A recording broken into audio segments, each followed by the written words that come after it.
అందరికీ నమస్కారం. నేను మీ కిరణ్ రాయల్, జనసేన పార్టీ తిరుపతి నియోజకవర్గ ఇన్ఛార్జ్. ఈరోజు పొద్దున నుంచి మనం చూస్తున్నాం, అది జనసేన పార్టీ అధికార ప్రతినిధి మరియు విజయవాడ వెస్ట్ ఇన్ఛార్జ్ పోతిన మహేష్ గారు రాజీనామా, ప్రెస్ మీటు ఇవన్నీ చూస్తున్నాం మనం.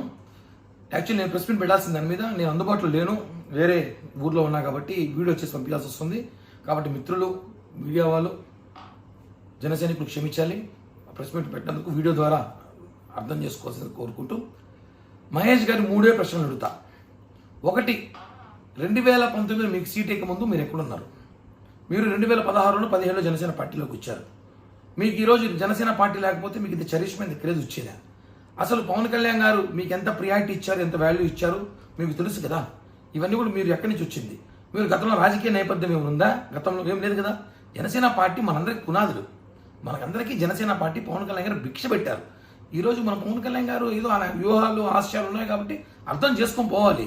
ఇప్పుడు నేనున్నాను, ఉదాహరణకి ప్రజారాజ్య పార్టీ నుంచి పనిచేస్తున్నా.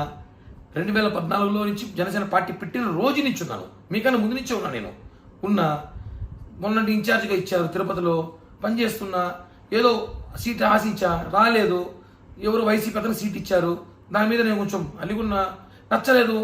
ఇష్టం ఉంటే పని చేస్తా అభ్యర్థికి, లేదంటే పిఠాపురం పోయి పవన్ కళ్యాణ్ గారు పని చేసుకుంటా. అంతేకాని ఎక్కడ కళ్యాణ్ గారి గురించి మాట్లాడిన కదా. ఎందుకంటే నిజమైన జనసైనికులు అలా ఉంటారు, పవన్ కళ్యాణ్ గారి మనుషులు అలా ఉంటారు. ఏదో వైసీపీ ఇచ్చిన స్క్రిప్ట్, వైసీపీ పంపించిన 3 పేజీలు మీరు తీసుకొచ్చి చదవడము, దాన్ని బీసీ కార్డు పెట్టడం కరెక్ట్ కాదు.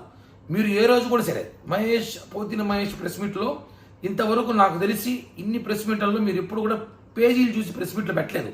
మొట్టమొదటిసారి 4 పేజీలు చదివి ప్రెస్ మీట్ పెట్టారంటే ఆ పేజీలు ఎక్కడి నుంచి వచ్చాయి, ఆ పేజీలు వెనకాల ఎవరున్నారు, ఇవన్నీ కూడా మాట్లాడాల్సిన అవసరం ఉంది.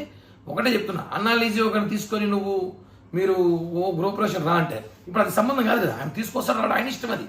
దానివల్ల జనసేన పార్టీకి నష్టం లేదు, నీకు వచ్చే నష్టం లేదు. సబ్జెక్టు మీరు డైవర్ట్ చేయడానికి ప్రయత్నిస్తున్నారు. దీని వెనకాల ఎవరన్నా క్లియర్గా ప్రజలు తెలిసిపోయింది.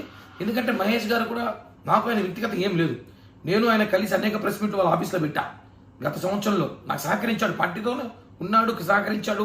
ప్రెస్ మీట్లు పెట్టాం, అనేక చోట్ల మేము కలిసి పనిచేసాం, ఉద్యమాలు చేసాం, అన్ని చేసాం. ఈరోజు కొన్ని జరుగుతూ ఉంటాయి. ఇంకా భవిష్యత్తు ఉంది, మనకి 2 నెలల తర్వాత మంచి భవిష్యత్తు రాబోతుంది. అవి అర్థం చేసుకోవాలి. కానీ పవన్ కళ్యాణ్ గారిని ఇష్టం వచ్చినట్టు మాట్లాడితే, మనోహర్ గారిని మాట్లాడితే, జనసేన పార్టీ నాయకుల్ని, కార్యకర్తలు ఏదో మేమేదో అమాయకులను, ప్రజలు మమ్మల్ని ఏదో విస్మరించారనో, మీకన్నా మేధావులు లేరని మాట్లాడితే మాత్రం బాగోదు. మీరు పవన్ కళ్యాణ్ గారికి క్షమాపణ చెప్పాలి, జనసేన పార్టీ నాయకులు కార్యకర్తలు క్షమాపణ చెప్పాలి. లేకపోతే మీకు తెలుసు, మీరెంత ఉద్యమకారులు, మీకు మించి ఉద్యమకారులు మేము కూడా. ఎంత దాకా దిగుతాం, ఏమైనా చేస్తాం. ఊరికే బెదిరించేది కదా, ఆధారాలు ఉన్నాయి. ఏం ఆధారాలు? ఏమవుతాయి ఆధారాలు అంటే? ఏం ఆధారాలు? కేవలం జనసేన నాయకులు తప్పుదోవ పట్టించడానికి ప్రయత్నిస్తున్నారు. పోతిన మహేష్ గారు, ఇది కరెక్ట్ కాదు. మీకు ఇష్టం లేదు, వెళ్ళిపోండి, హ్యాపీగా వైసీపీకి వెళ్ళిపోండి, ప్యాకేజ్ తీసుకోండి, ఏదో ఎమ్మెల్యేసో మంత్రో ఏదో ఇస్తామని తీసేసుకోండి, మీ రాజకీయ జీవితం చూసుకోండి. మీరు మమ్మల్ని మాట్లాడి మమ్మల్ని డైవర్ట్ చేయాలో, మమ్మల్ని ఏదో ఇబ్బంది పెట్టాలో, పవన్ కళ్యాణ్ గారు మాట్లాడితే మాత్రం ఊరుకునే ప్రసక్తి లేదు. జాగ్రత్త.